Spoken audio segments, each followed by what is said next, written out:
gonna tell you one thing I learned about prison.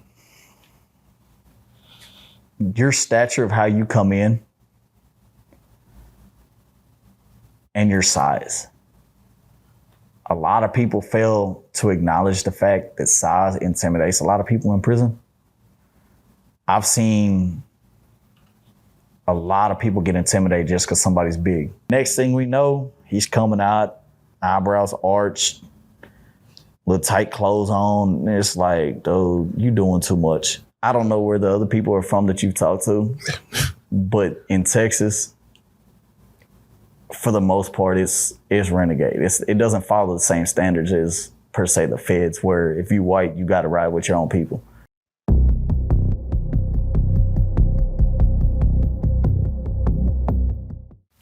Prison Stories 101. Man, we are back with another special episode. We got my man ATL in the building, man. What's good? What's good, bro? How you doing? Man, I'm doing all right. First and foremost, I always like to allow a guest, when they first come on the platform, to reintroduce yourself, tell them where you're from, and how much time you did. My name's ATL. Did 15 years, originally from Atlanta, Texas. Fell out of Galveston, Texas, and currently located in Dallas. Your tattoos, are these prison tattoos? Yeah, every one of them.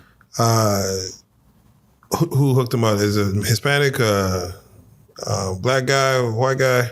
Most of them were all Hispanic. Yeah. Most of the best tattoo artists you see are Hispanic in there. Yeah. It seems like they take a pride into making sure their work is good. Were you not worried about getting tattoos in prison, like the sanitary factor of it? Not really. Shit, okay. Not really. Like, I had plans on getting tattoos before I got locked up.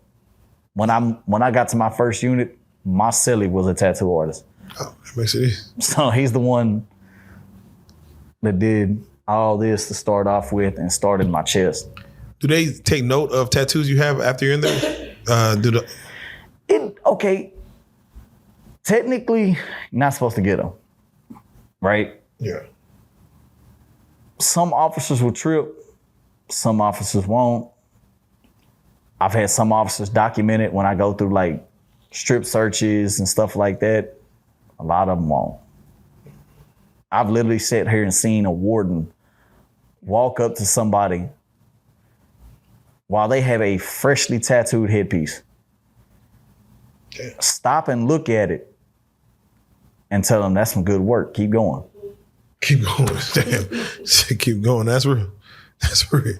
I've seen officers, as soon as you got a red line inked on there.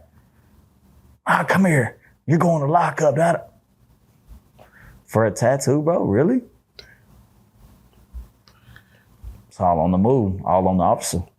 What do you think it is about the officer, the COs that just made them, that made you just want to fuck with them? Like, I mean, would you say there were some good COs? Oh, most definitely. There's some good COs. The problem with that, there being good COs, is I have seen good COs go bad because of the inmates. Damn. On numerous occasions. What's the worst thing you've seen happen to a CO during your time? If you can remember one or two or three. I was on Beto, right across the hallway from the G3 wing.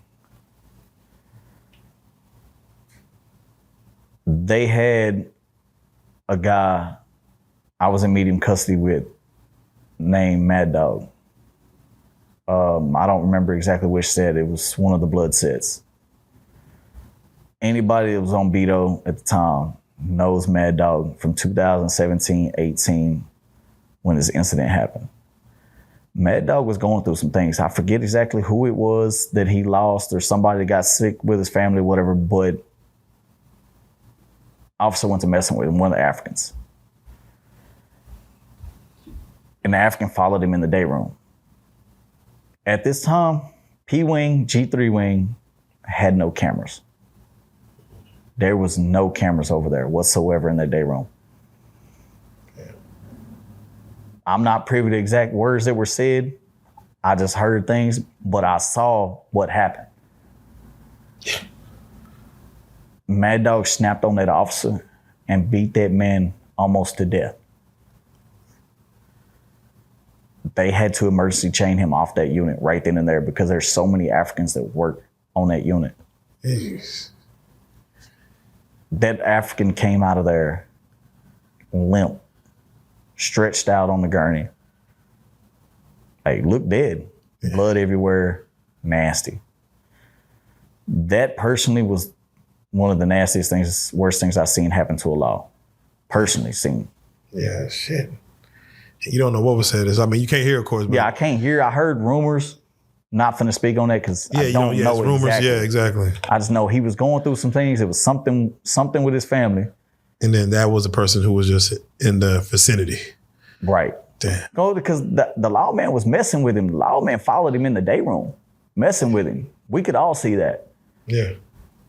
And you know when someone doesn't want to get messed with. Yeah. You know when it's like, hey. Especially like with them Africans, they have no communication skills. Yeah. They don't understand. It's like one thing I learned about dealing with them is all they understand for the most part. Let me correct that statement. Not all of them. Yeah. But a majority of them, all they seem to understand in order to gain your respect and start paying attention to you is aggression. Damn. Because when I got to Beto, they didn't have them out in West Texas when I left. But when I got to Beto, they're there in numbers. Wow, like the family there's a family. their whole tribes come up there to work.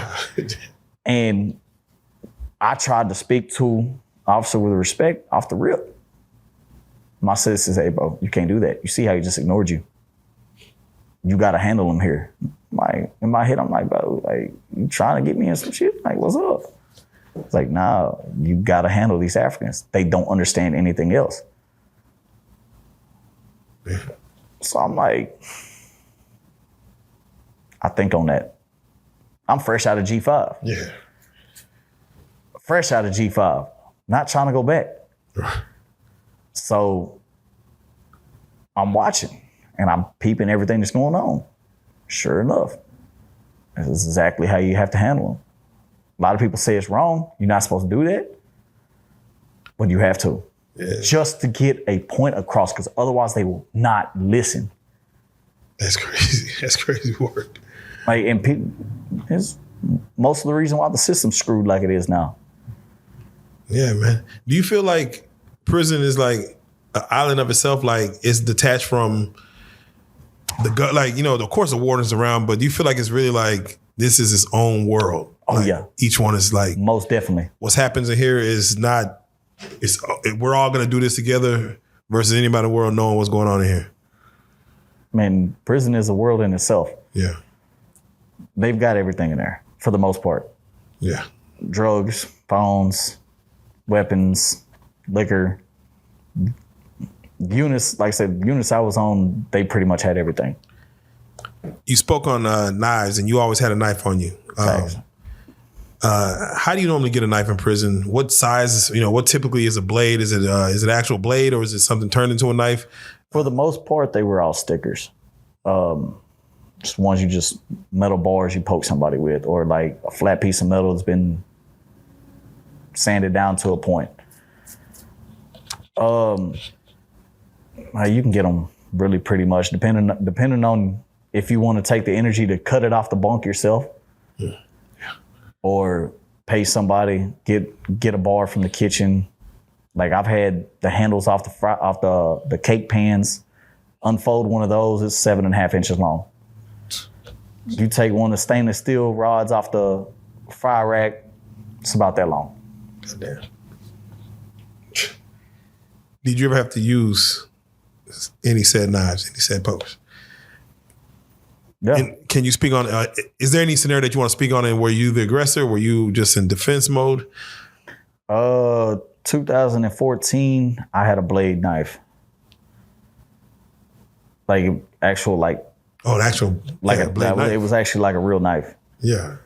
And I had a cellie. Okay, let me back up a couple of months. They had put this dude in the cell with me that I knew was a psych patient.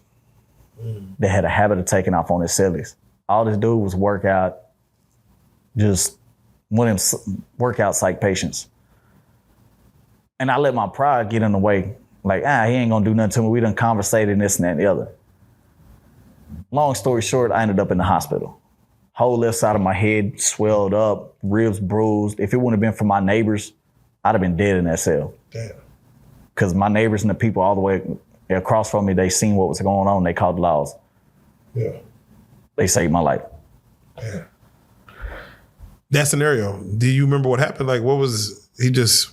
Okay, so we didn't have any issues. The dude was just that thrown off. Yeah. He had a history of taking off on his cellies. And I knew that. But like I said, my pride got in the way because me and him had conversated before on the rec yard and stuff like that. Like, nah, we cool. We ain't being stupid, being ignorant. And it bit me in the butt. Learned the hard way. Yeah, I learned the hard way. Damn. So a couple months later, I go to move into a cell with this white dude. As I'm walking in, there's people across the way from the cell I'm in that shout out to me like, hey, bro, watch out. Same thing. He's got a habit of taking off on his cellies. He's psyched out. Now, I'm PTSD'd from the last incident. I've already got everything just ready to go. So we go in the cell, and I immediately drop my stuff and I ask him, like, what's up? What they talking about? Like, oh, no, man, that's just me and my cellie. They don't understand what really happened, this and that and other, and da-da-da-da-da, right? I don't have proof. I didn't see it. Yeah. I know these guys in passing don't really know them. Last time I let my guard down, I don't really know. So I'm going to give you a chance. But I'm not letting my guard down whatsoever. He goes to medical the next morning because when all that stuff happened, with his last cellie gave him internal bleeding. Okay. So when he goes to medical the next morning, he comes back in and I ask him, bro, you good? Are you straight? Just in general concern, right? Yeah.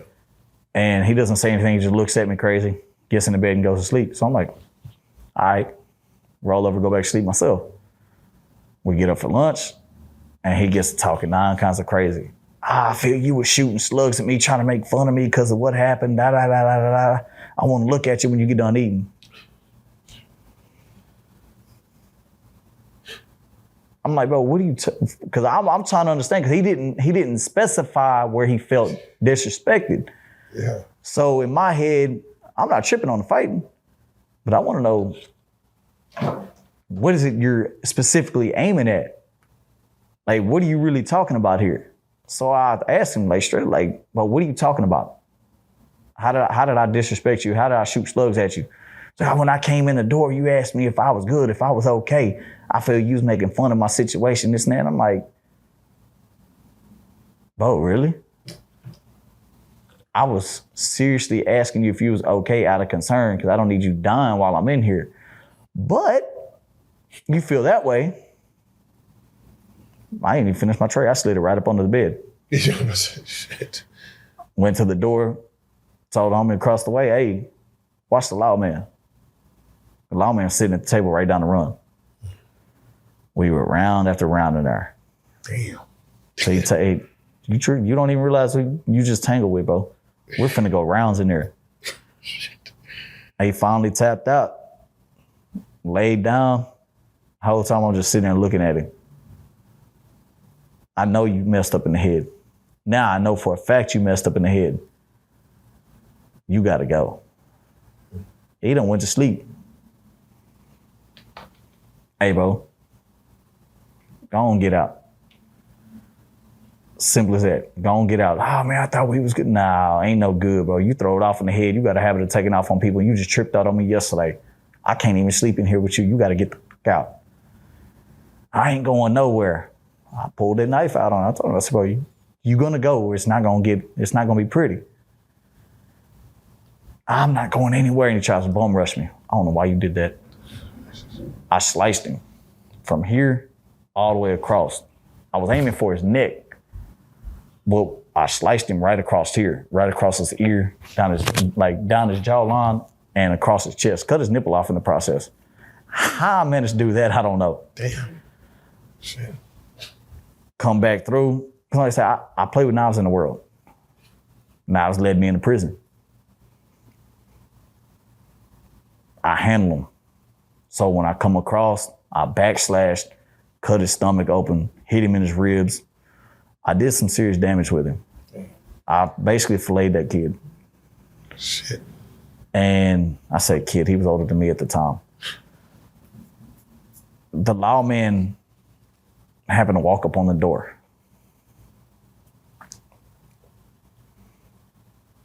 What do? I dropped the knife. I'm expecting a lawman to bust the gas in the cell. Yeah. I dropped the knife, put him in a headlock, slammed him up against the door.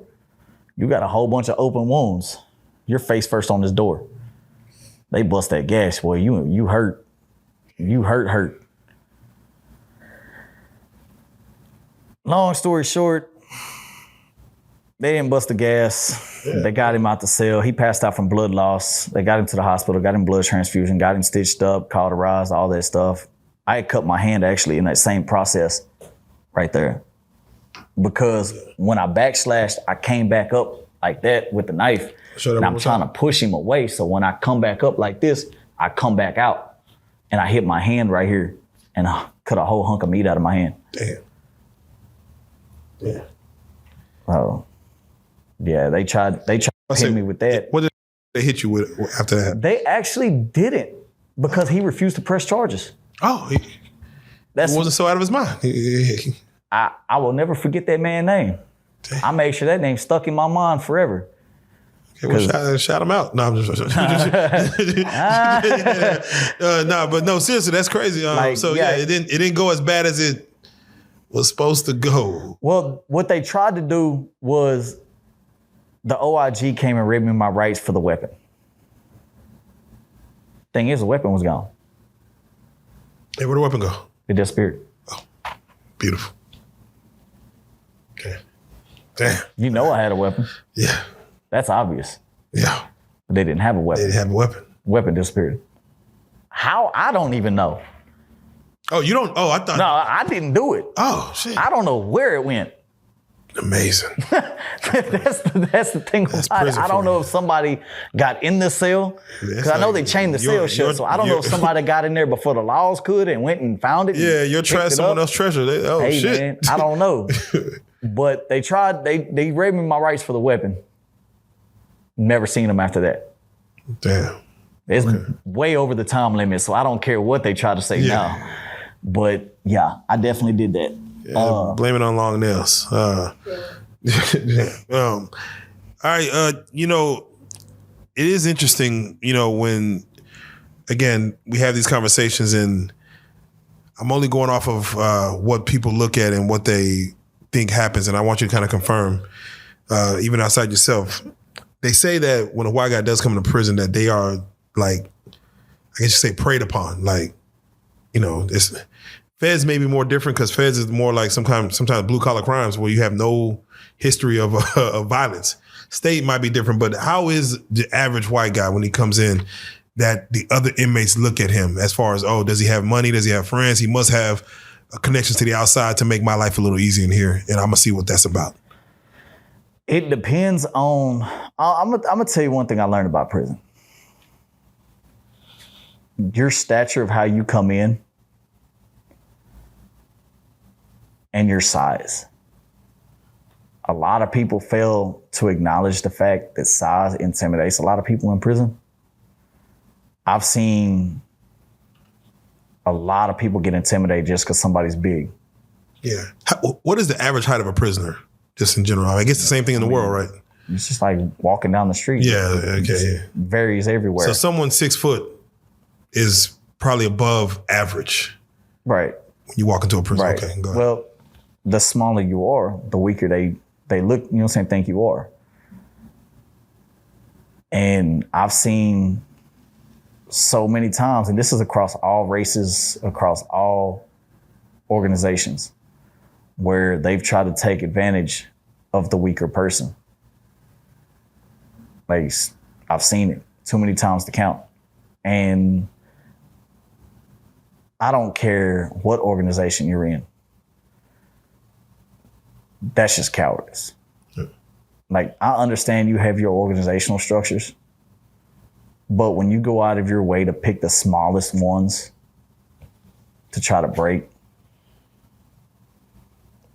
no, a lot of them don't go to the same lengths they go against the small ones with the bigger ones. No. Because that fear of that size. And I don't mean like big, I mean height. I mean like the big ones. Yes, no, you look at like two dogs in the cage, you throw some food in there, both of them hungry. The bigger dog is going to try to push the little dog out the way to get that food. Right. And it's just. Yeah. And I've seen, like I said, I've seen it too many times to count across all races. And when I came in, I was 140 pounds. I had 4 fights in the first week. Easily. Like, I know that now some people come in, they have more than that. Yeah. Like, I'm not trying to say there's a lot of numbers. That's a lot in a week, man. I mean, I've seen way worse. I've seen dudes fighting every day. Yeah. But that first week, I had 4 fights just off the top of my head that I can think of. And I ended up getting jumped in the last one because I was beating up Script Dude's homeboy. They did not like that. They clicked on me. It happened. Get up, go in the cell, clean myself off. Come right back out the next day. Beat up, banged up, bruised up. It's what it is. Didn't go anywhere, didn't tell anybody. Had a few more fights through the month. I'm white. They're going to test you. Solo. Not affiliated with nobody. So by prison rules, especially back then, you're free game. They're going to test you to see how you are.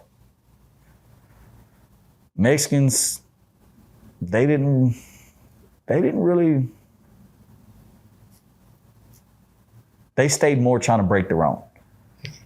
Let's put it like that. They don't really step outside their race too much when it comes to trying to break people. Blacks, on the other hand, back then on my unit, yeah, they're trying to take you down. Free game, like I said, solo, white, young. They want to see where you stand. The whites, I kind of messed with a couple of them. Like, to the point they were trying to get me. They seen how much I was standing under, that a couple of them tried to come to get me be part of the wood pile. And I was like, no. What's the wood pile? I'm sorry. That's in the term I've heard. I don't know how they want to classify it nowadays, but back in the original standards, it was just a white person who stood up for himself and his people. Okay. I don't know how they want to classify it nowadays, honestly. So I'm not even finna try to. Go down and Like I said, I've seen the whole system get turned on its head. So I don't know what's up now. Yeah. Okay. Did you ever see someone, any Caucasians that were weak and they could not stand up for themselves? What happens with them in prison? Same thing with anybody else. This weekend gets took advantage of. They become chavas, somebody's personal slave, you want to call it. Yeah. They extort them, have them washing their clothes, cooking their food, all types of stuff. Yeah. Like, if it really gets bad, I've seen them get turned out. So that's what's the worst person you've seen get turned out, as far as, like, you're in this dorm, you're in here for a while, so it's, months, years, where you've seen someone come in one way, and then let's say by so many months, years later, they're a totally different way from someone just turning them out, living their lifestyle. Okay, now let me clarify something. Are you speaking just on somebody's been took advantage of? No. Or are you talking about, like, right now I'm talking about someone who's been turned out, became a woman in there. Oh, man. Like, have you seen somebody come in like a man, and then let's say weeks, months, years later, that they look it's a total change based on the way that person came in, of what they're going through now or what they're doing now? Ain't no woman. They a man, regardless of how you want to look at it. But that's what I mean. I've heard I've heard stories of where men have started to arch their eyebrows. Yeah, I've do stuff to like be that. They had this white dude who was a Wood from Fort Worth. This dude here, he was a hard fighting SOB. Like everybody knew, like he grew up in the hood. He was a Wood. Went to population, went from medium custody to population, and I'm trying to remember dude's name because he was known across the unit too. I'm trying to remember. Dang it, I can't remember his name. Long story short, he got turned out in population by this black dude that was known for turning people out. And when he came back to medium custody, he told the Woods he was sliding back to go be gay. And they were not trying to hear that. Yeah. So they went to jump on him. But one thing I'll say, like, if you're known and respected, even as a white dude, and the other organizations like you, they will step up and keep you from getting jumped on at times, depending on the situation, depending on who's running the show at the time. Yeah. And they was finna smash on him. And I forget who it was that stepped up, but they was like, nah, you can line him up. But he's protected for the most part. For the most part. Even though he was sliding back to go be gay, they still told him, like, no, you can line him up. Yeah. All right. They lined him up. I think it was like 6 deep, 7 deep. And he ran through every one of them. There you go. Just imagine how that feels. Yeah, but I say, I mean, that story's gonna stick around for a while. Oh, yeah. Yeah, I'll never forget that one. I thought it was funny. I laughed my ass off. Damn. You got 6, 7 dudes trying to X somebody out through a lineup like that. You really can't do that. I don't even know how they let that go down like that. But, and he's gay.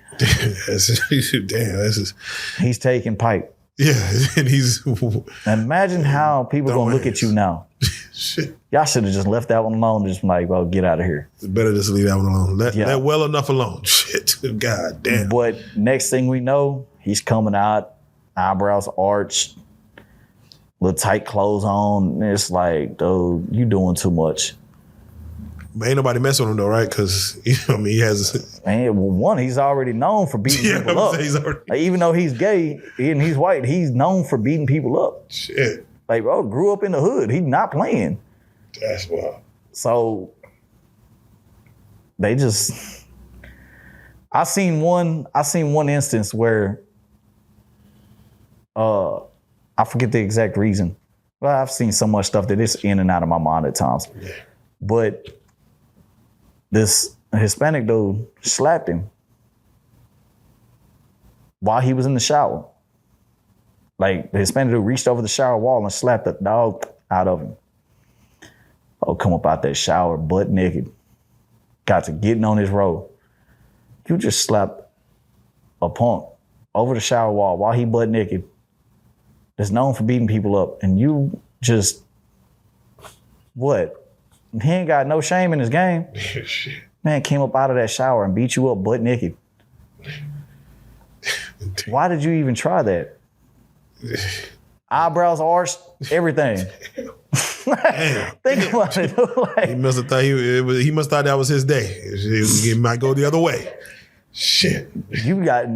That was even more embarrassing than the white dudes because you just got beat up by a butt naked punk. No, that's wild. That's wild. That is wild. Just let me ask you, who was on your visitation list or phone calls, letters? Who was helping you get through this time? Whether family, whether if you met someone while you was in there? Honestly, my grandparents held me down my whole time because of all the chaos I was causing at home. My family didn't want anything to do with me. Like, my dad tried to reach out and, it didn't go so well. Like, I bucked him in a letter. I spoke my mom. I told him how I felt. He was like, if that's how you feel, then don't bother writing the house and this and that and the other and da da da da da. All right. I don't care. What were some things you said in that letter, just from what you remember? So what it was behind in that letter was he found out after I got locked up that I had a daughter. After I got locked up. I was living a whole nother life that they knew nothing about at 16 years old. Yeah. And when I got locked up, my sister found my little notepad with all my little drawings of her, like little things I'd written out, planned out doing with her and stuff like that. And she took it to my dad and he came up to the county and me and him got into it at the county. When he wrote me, he brought it back up and I just went off on him, basically told him like, bro, like I was being sarcastic whenever I wanted my mom to send me to you the first time. She did that.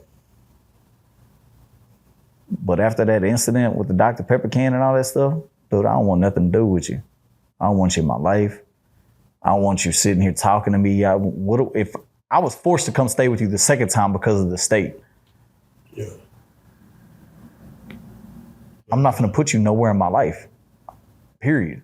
I don't want you in my life. And that's why he was like, hey, if that's the case, don't write the house, don't ask about your sisters, none of that stuff. Mm. I had nothing against my sisters. I just didn't want him around. Yeah. And he took offense to it. In a way, perspective, I understand where he's coming from. But we didn't speak for years. My mom, she was already gone. So yeah. Other than that, it was just me and my grandparents. You had a daughter while you were in there? This is no. This is she was born right before I got. That's what I mean. She was alive while you were in there. So I mean, she's like 15 as you're getting out. No, she died while I was locked up. Yeah, around the time that my dad wrote me this letter and I was going off on him, I'd also just found out that she had passed away. So I had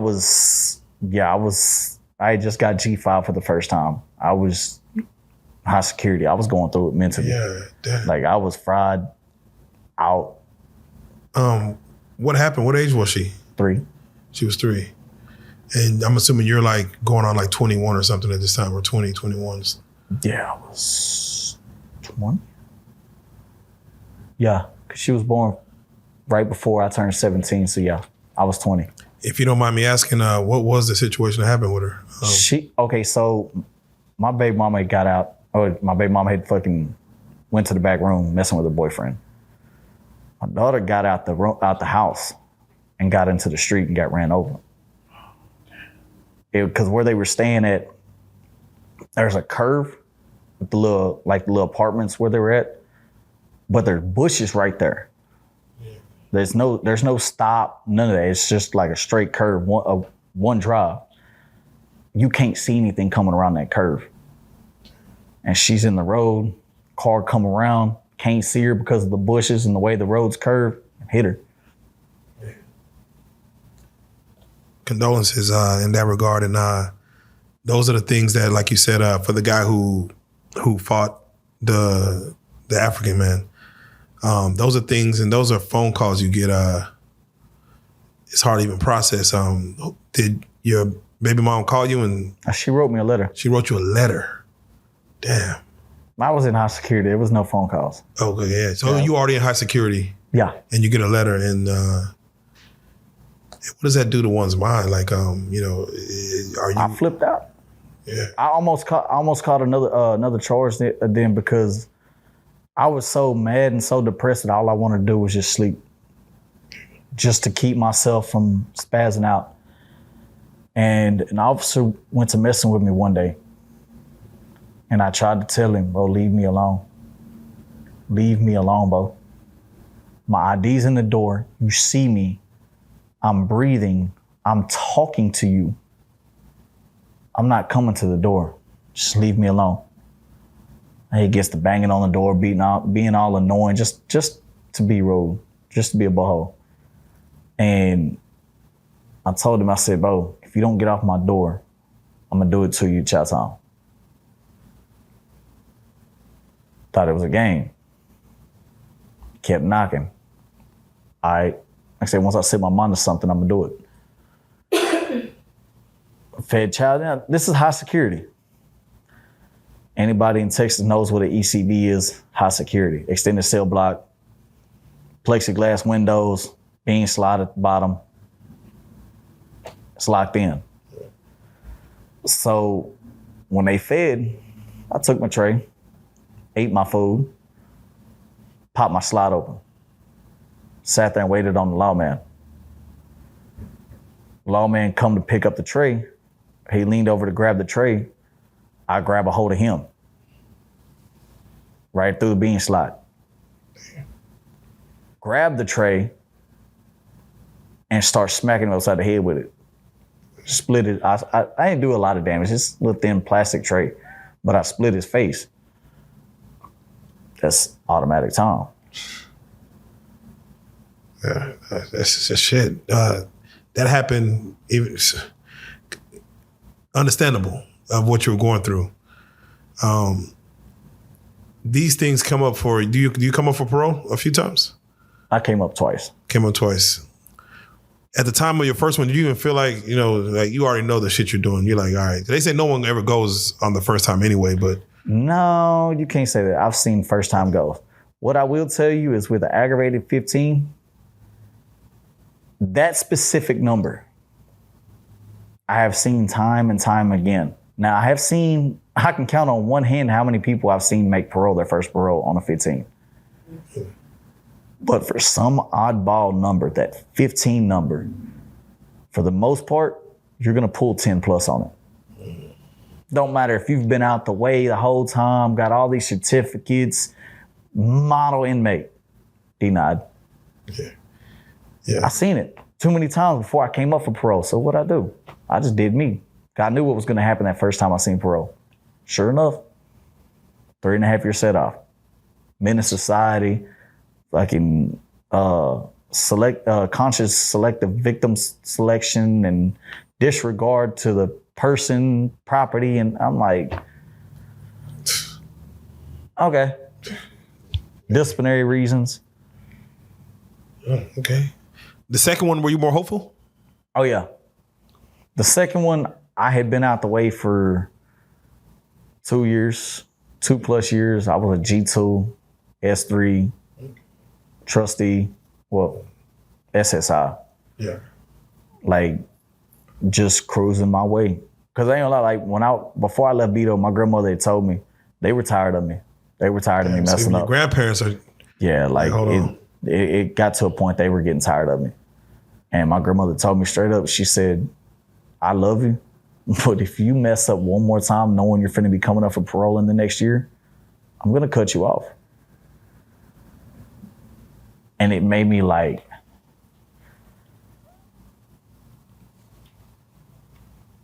it took my breath away for a second. Like, it was like a punch to the gut because I never would have saw that coming. Yeah, they've been for that many years, they've been holding you down. And they were tired of it. They wanted to see me come home. It's funny you have a problem with so much authority, but that moment right there, you're like, these, they're your authority figures in this moment. Well, because they showed me that regardless, they love me. I'm their grandson. I'm family.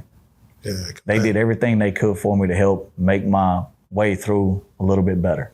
Yeah, I didn't ball in prison. Like, off of their support, I didn't ball. Yeah, I had $50 a month. Something to survive with. Anything extra I had to hustle for. But it's something though. But it's something to keep me consistent. It's consistent, yeah. They came to visit. Even when I was in West Texas, they would travel all the way from Louisiana all the way out to West Texas. Come see me. Made sure I had shoes. Everything. They showed me this love and support that a family is supposed to do. So when my grandmother told me what she told me, it made me really sit down like, because at this time I was in medium custody on Beto, and I was in a position where I could really do anything I wanted to. And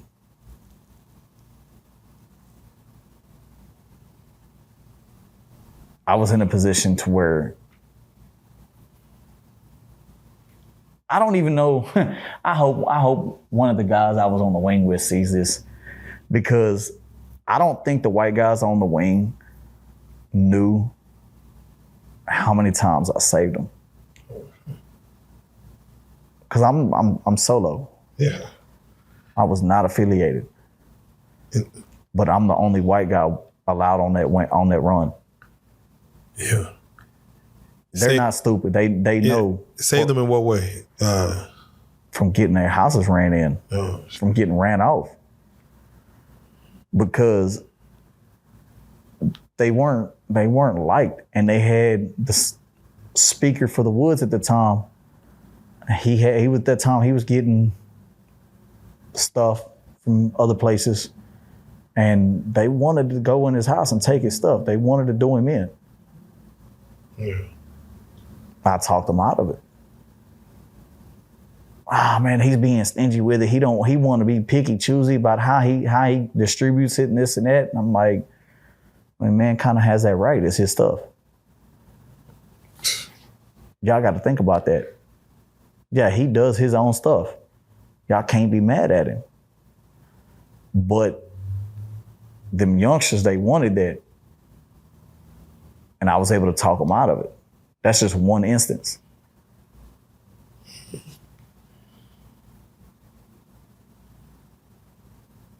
When my grandmother told me that, I was seeing so much goofball stuff happen at that time.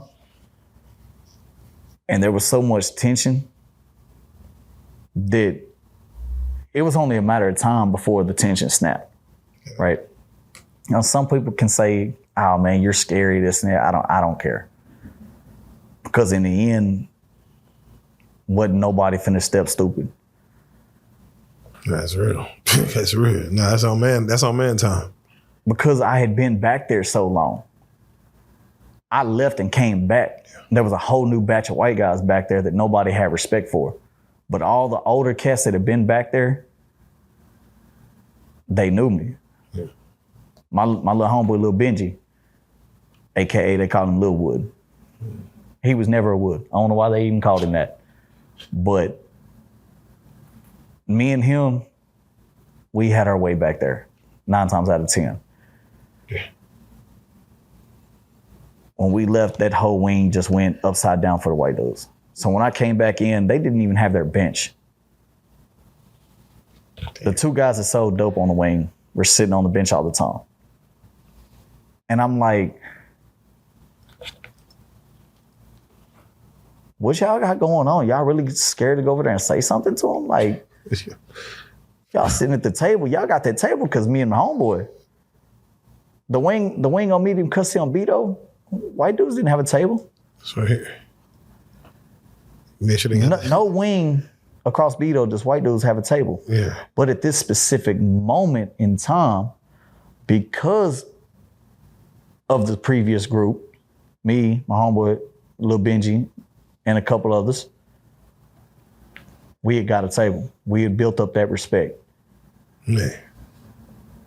And they so scared to go say anything about this bench that is rightfully theirs by prison politics standards. They don't want to go say anything. I just go over there, sit down. Like straight up. Yeah. And dude tried to, hey man, what are you doing? Hey bro, go ask this person, go ask this person, go ask this person. I don't know when y'all moved over here. This has never been y'all's. That one back there behind us is. And it's not me trying to play tough guy. Hard ass, tough guy. It's facts. Yeah. I just told you to go ask all of your OGs that's been back here that know me. Like I do. It's facts. Simple as that. Yeah, you've been sitting here. I'm not gonna dispute that. But this was never yours in the first place. Come on. Damn. That's some real shit. That's some real shit. Did it It never escalated. No, it never escalated because I say it like I say it because I'm direct like that. Yeah. But it was a matter of respect. Like, hey, look, how long y'all been here? Yeah. We just got over here a couple of months ago and this and that. I'm like, all right, look, check this out. Go ask him. Go ask him. Go ask him. Once I started pointing people out that's been back there, every one of them can tell you, this has never been y'all's. That's why I sat here. They too scared to come over here and sit down.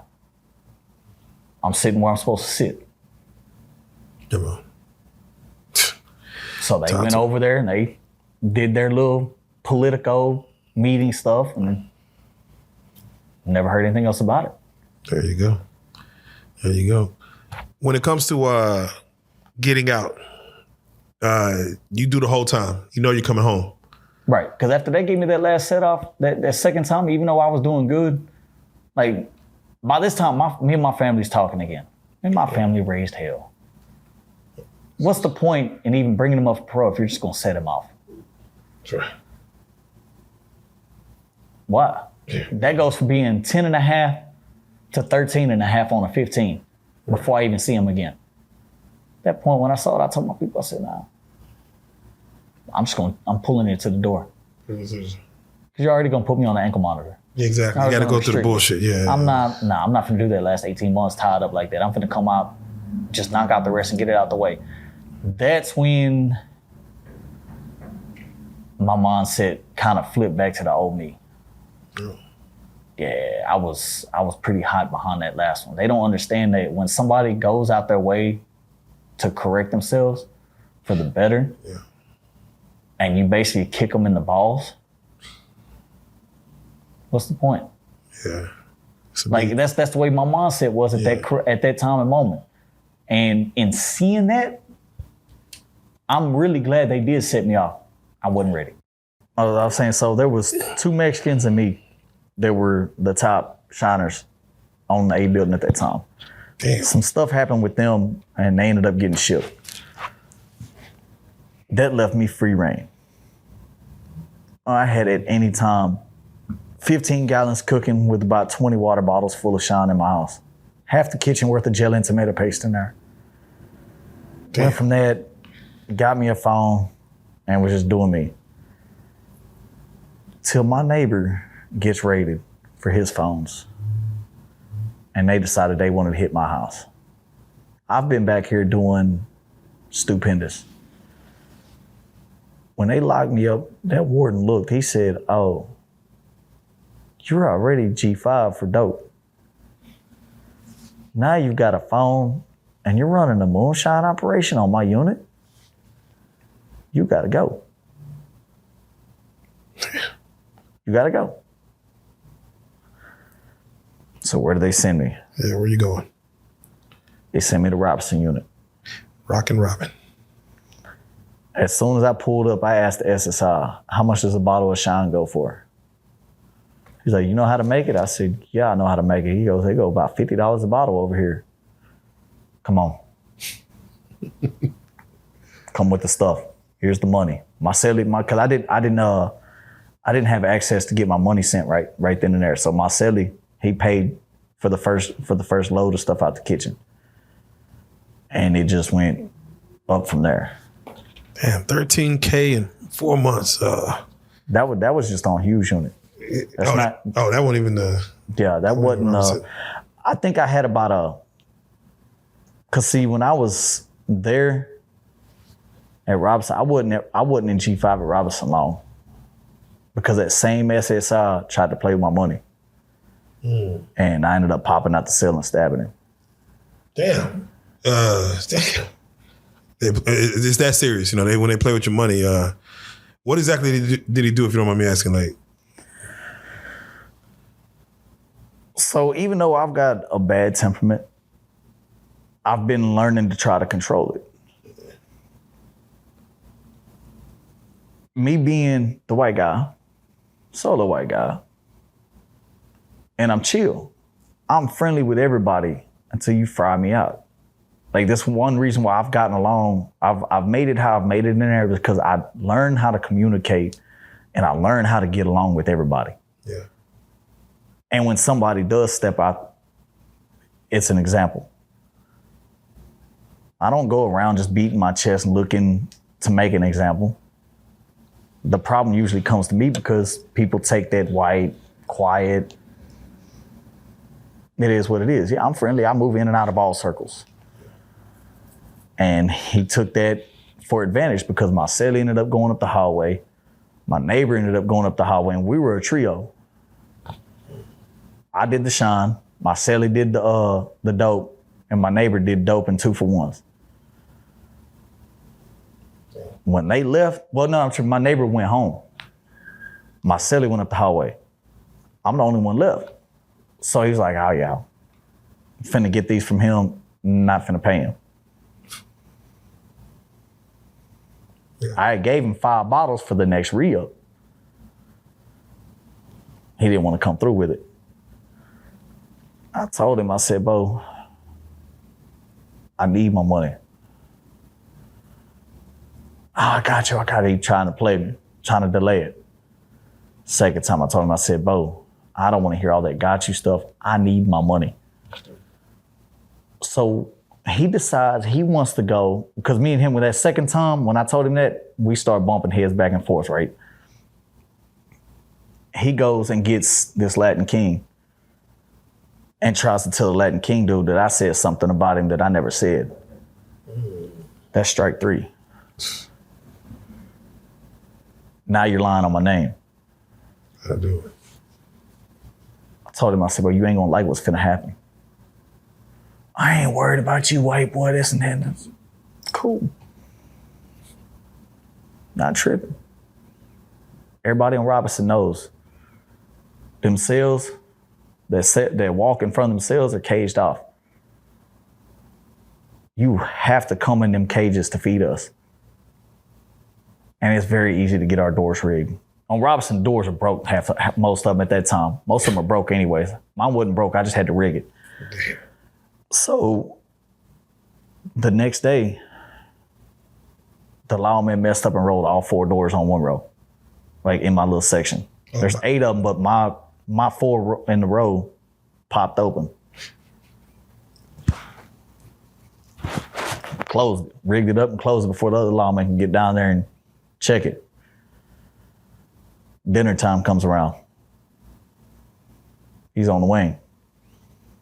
I've already got everything situated. He comes in the cage, walks all the way around. I popped my door, I slid through the cage, because my door was right next to the gate. Slid out, went through the gate, and stepped right around the corner on the stairs. And right there. As soon as he stepped back through that gate, I buried it in his stomach. He thought I punched him. He didn't even realize I stabbed him. Till he backed up and saw the knife in my hand. What type of knife was it this time? What'd you have? Just another poker. This one wasn't no slice or nothing. He didn't even see it coming. No, he didn't. Right in the stomach. Right in the stomach. I salute the man. Man's actually out here in the world right now. Oh, shit. I seen him out here. I seen his Facebook profile. He's out here. Matter of fact, I think he's in Fort Worth. So you weren't trying to kill him? Just send a message. I was sending a message. Yeah, sending a message. Yeah, I was sending a message. If I was trying to kill him, I would have grabbed something a lot bigger. Yeah. And I'm pretty close to the door. I'm not trying to kill you. Yeah, right. That's what I'm saying. Like, yeah, I'm trying to set an example. Stop playing with me. Yeah, that's crazy to do that. To do that as you're on your way out is man, that's got to get studied, man. Damn. But he stopped playing with you, I'm assuming. He knew the message was received loud and clear. Well, I never saw him again after that. Okay, I was saying any blowback Not by his choice or my choice. That next day, we went on a statewide lockdown where they went and tore up every unit across the state. This was in 2024? What was the reason? What situation happened? There was too many deaths. Oh. Too many deaths, too many overdoses, too much drugs. So they shut down and tore up the whole system. Yeah. I want to say it was 2024. I'm trying to think, because I did my last, was it 2024 or 2023? Because Because I did my last 2.5 years in SIG. So say it might have been the end of 23 or the end of 24. My dates are messed up, but yeah. Okay. Yeah, we went on that lockdown, and the next, like 2 weeks later, they popped up on me talking about a disciplinary case because one of the dudes, somebody had dropped a anonymous I-60 and told on me. Goddamn right on the Because they were talking 9 kinds of stupid when it happened. Yeah. Dudes on my section, and I popped out the cell. Like, cause my door was still rigged. Even after everything happened, the lawman walked up to me and told me, he said, man, I'm not trying to do no paperwork. I'm trying to gas you. Just go in your cell. I went right back in my cell. You said, I'm not trying to do paperwork. When the law left and these dudes were talking 9 kinds of stupid, I popped back out and I told them, I said, bro, y'all take this white shit, this friendly shit like it's nothing. Y'all try to use that and run over it. This is what y'all finna start seeing from here on out. And next thing I know, somebody don't know who it was. They showed me the I-60 and everything. Yeah, what does one benefit from dropping that I-60? Like, does anyone get any special treatment for just? I mean, I saw the actual I-60. There was no name or anything on it. Yeah. I don't know if they handed it to the law, sent it in, or anything. You think they did it for their safety, their sanity? I just didn't like you. Somebody just didn't like. Yeah, they just didn't like me. Trying to give you hell. Either that or one or the other. I mean, they could have been scared. I don't know. I doubt it. I'm not a scary person. I'm not. And that knife in the belly. I just don't take stuff from nobody. I don't like it. Man, that's like weird. I learned my lesson when I first came in. Don't accept nothing from nobody. Because if you accept from one person, 10 more will be ready to try the same thing with you. Wait, hold on. What you mean? You accept? Like if you accept like any BS from anybody, anybody trying you. Yeah, it's gonna be a line. Yeah, there's gonna be a lineup right behind that. Yeah. Oh, you don't buck me. You didn't buck him. Yeah, it's saying. Like I seen it, and I learned from watching other people. Like I was already not trying to hear it, but seeing how things went. Yeah. What? I said, hey, how does getting out work as far as coming home? What are you coming home to? What is the situation you're coming home to again? This is 6 months ago. This is damn near 2025, 2026. What was your release date? January 17th. Damn, still in the winter. Literally, I'm about just a few days over 6 months out. Just a few days over 6 months. What is the situation you're coming home to? Who's, if any family's there, sibling? You have a lot of younger siblings at this time. Right. So when I got out, while I was sitting in that SIG cell after I stabbed at SSI, it gave me the time to actually,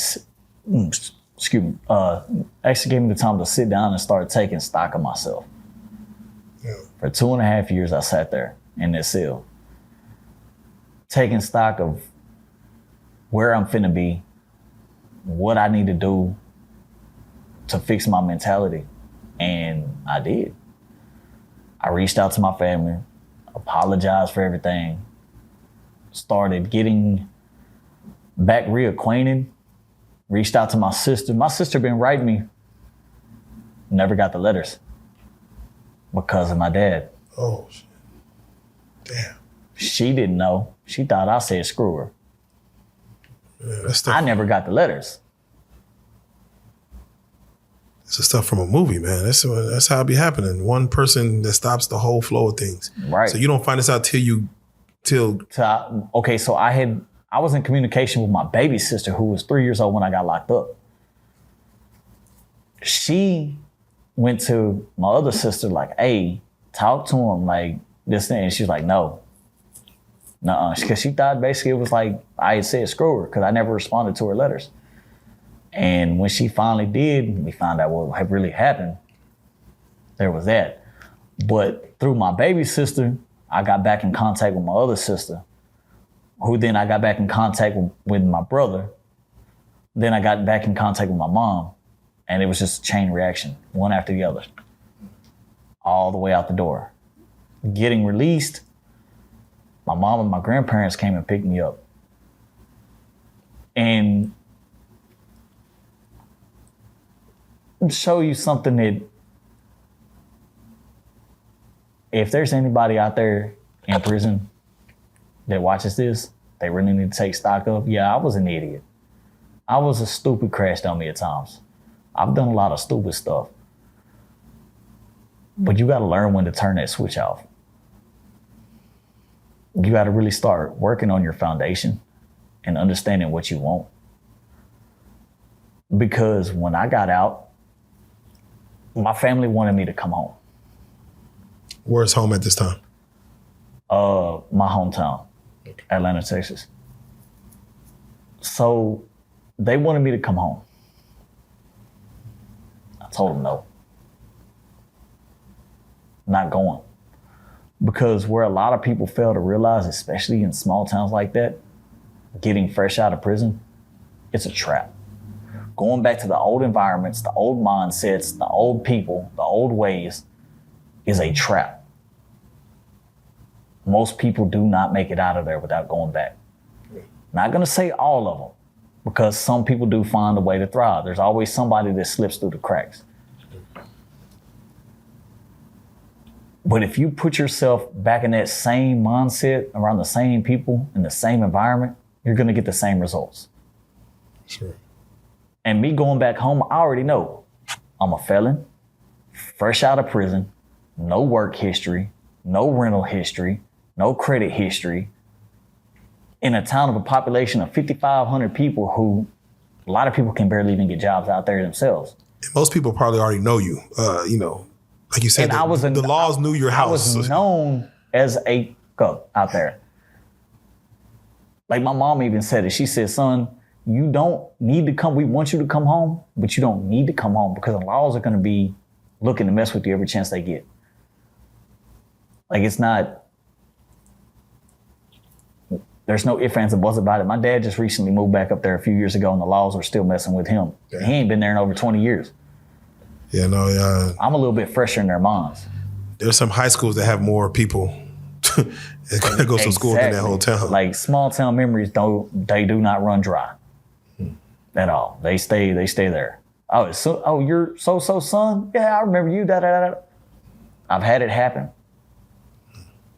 It's not good. Facts. Like especially like with like I said, my old classmates and stuff. Like when they message me like, yeah, we remember you're badass, this and that and the other. You was always fighting this and that and that. And I'm like, dang, like seriously? Like that's all y'all remember? That's all they want to remember, I guess. No, that's all I was known for. Oh yeah. There ain't no time to build no other memories. Yeah, shit. That's what I say. Like I left bad memories in that town. So what do I look like putting myself in a situation that's doomed to fail? Yeah, sure. So I told my people, I said, no, I'll go to this homeless shelter out here in Dallas. That's what I did. I went to a homeless shelter. I didn't sit there and twiddle my thumbs. I started connecting with people. A couple of guys told me about day labor place. Day labor place it was. For about 2 months until I got an actual job. Oh, you have to be mentally prepared because there was no buses running at the time that we needed to start moving. We're getting up at 2:30 in the morning to walk 4.5 miles to be there by 5 o'clock. Shit. Or my bad, 4 o'clock. Because it starts clocking in at 4. You did that for 2 months? Every morning. Monday through Friday. That takes sometimes Saturday if they had a job for a return ticket on Saturday. Saving my money. Yeah, I had a little help here and there from my grandparents. They still helped me out, you know what I'm saying? But they also saw, I told them, I said, I've got a 3 to 5 year plan. In that 2.5 years, I put business plans together. I put my personal plans together. I had everything situated. I know what I want to do. It's a matter of flipping that switch and getting yourself situated because this world is not going to help you if you don't help yourself. You have to have the mindset, the mentality. How do they say the 5 P's? Yeah. Proper preparation prevents poor performance. Come on. Prepare. Yeah. Prepare yourself for this world. Don't just step out into it because you will get swept up. You have to up here. You can do all this. What's that gonna do you? Because the mindset of switching from there to here, even I had difficulty. I flipped the switch. I had difficulty with it. And I had chaplains at the homeless shelter like, bro, you need to calm down. You're not in prison no more. And I had to catch myself like, you're right. Because if I go off and haul back and slap it out of somebody, that's why I started smoking again. Yeah. I started smoking cigarettes just because I was so fried one day. I told dude, hey man, just give me a cigarette, let me go sit in the corner. Because it was that bad. But I value my freedom more than anything. Yeah. Because the better you do better. Losing that freedom, you never get it back. You'll never get that time back. Facts. And I've got too many people, because something my dad had said while I was in there still tripping. Like I said, I started talking to everybody again. And I was on trip mode one day. And my dad was like, you need to calm down and come home. I was like, oh, to what? I ain't got nobody to take care of me. I mean, I don't have nobody to take care of. I got myself. I ain't got no kids. I ain't got nothing. Like, you know, say my daughter dead. I ain't married. I ain't got nobody to take care of. And he's like, that's where you're wrong.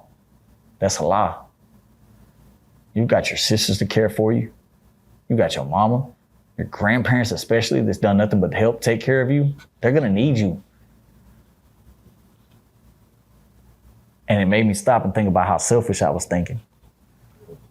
So now, with that mind switch of building my mentality towards getting out, I think how I can help those that help me. How I can help myself in order to provide for those that help me.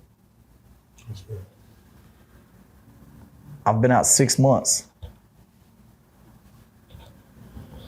I'm an assistant operator on a machine out in Garland in a plant.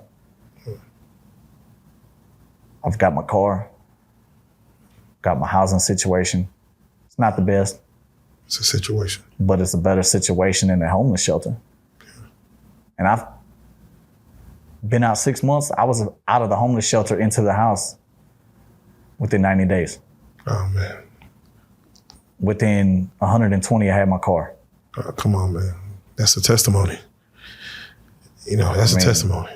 Got a good job. And says something else too, like. But yeah, no, it's the start of the journey where, you know, like you said, you're making steps and things are happening versus being stagnant. It's like I say, it's the mindset. A lot of people get out with, oh, I'm a felon, ain't nobody hiring felons. And let me tell you something about my company. My company hires felons. Second chance. They don't care what it is. They will hire you. Most of the employees at my company are felons, and most of them are black. They will give you a chance. Like if you come out to the Dallas area and want a job, Pregis and Garland. There's so many companies like that out here. Just a lot of people don't want to step outside their comfort zone. Like I said, it's the mindset of willing to take the hardship, like I did with the homeless shelter, instead of the comfort of being with my family, in order to really grind and build it yourself. Yeah. They just want it handed to them. You can't do that. Man, that's real.